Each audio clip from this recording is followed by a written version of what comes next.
এক মুঠো স্বপ্ন চেয়ে হাত বাড়িয়েছিলাম। আলম হাসানের সেই সুন্দর সাজানো গোছানো সংসার আর নেই, সবকিছু ভেঙে তছনছ হয়ে গেছে। যেখানে আজকে মুক্তাকে নিয়ে সংসার করার কথা ছিল, বাকি জীবন পার করার ওয়াদা ছিল, সেই সংসার আজকে ভেঙে চুরে সবকিছু তছনছ হয়ে গেছে। এক মুঠো স্বপ্ন চেয়ে হাত বাড়িয়েছিলাম। জীবন ছিল বড় বেড়া। ঢাকা শহরে কত স্বপ্ন নিয়ে সংসার বেঁধেছিল আলম হাসান মুক্তাকে নিয়ে সংসার করবে, কত সুন্দরভাবে তাদের সেই নতুন ফ্ল্যাট গুছিয়েছিল।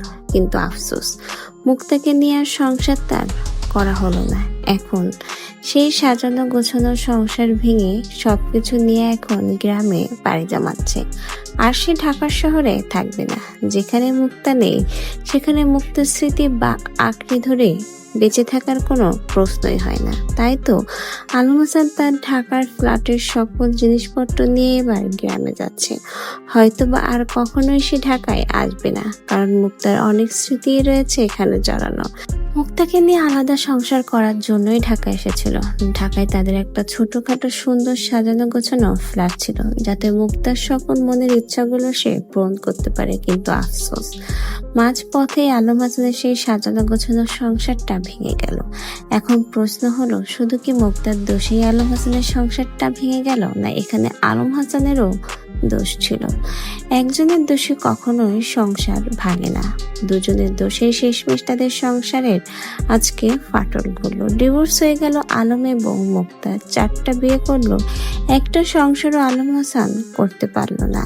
অনেকেই বলছে আলম হাসানের দোষে আজকে শেষ পর্যন্ত মুক্তা চলে গেছে, শর্মিলা চলে গেছে, এমনকি তার একটা বউ এই পর্যন্ত টেকেনি।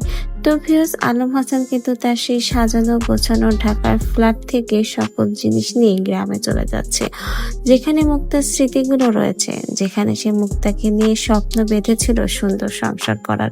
সেই সংসার আর নেই। ডিভোর্স হয়ে যাওয়ার পরেই কিন্তু আলম হাসান সবকিছু নিয়েই তার গ্রামের বাসায় চলে যাচ্ছে, এবং সেই সাজানো গোছানো সুন্দর সংসার যখন ভেঙে চলে যায় তখন কিন্তু আসলে অনেক বেশি কষ্ট লাগে, যেটা আলম হাসানও পেয়েছে। তাই তো আর চোখের পানি ধরে রাখতে পারছে না।